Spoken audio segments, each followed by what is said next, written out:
करायचं. इथं आता यांची ताकद झाली म्हणून यांना बाजूला डावलायचं. मग ठाण्यात असेल, पिंपरी चिंचवड असेल, पुणे असेल, मी म्हणेल नाशिक असेल, संभाजीनगर असेल, ही भारतीय जनता पार्टीची ही पद्धती आहे. Use and throw.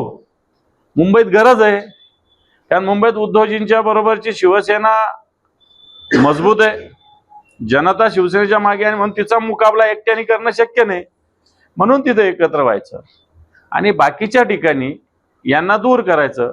ही मला वाटतं दुहेरी नीती आहे देवेंद्रजींची म्हणा किंवा भारतीय जनता पार्टीची. दिल्ली अजून दूर आहे. 2029 पर्यंत वीज मुख्यमंत्री राहणार.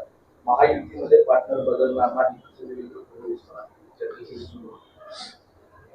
हे पहा, 29 कोणी बघितला, अजून 25च चालू आहे.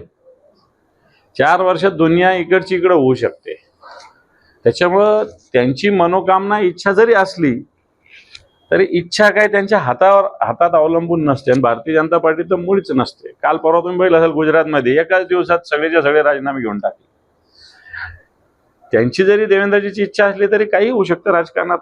आज काय क्षणात काहीतरी होऊ शकतं. म्हणून असं भविष्य किंवा भवितव्य स्वतःविषयी सुद्धा करणं मला असं वाटतं चुकीचं ठरेल.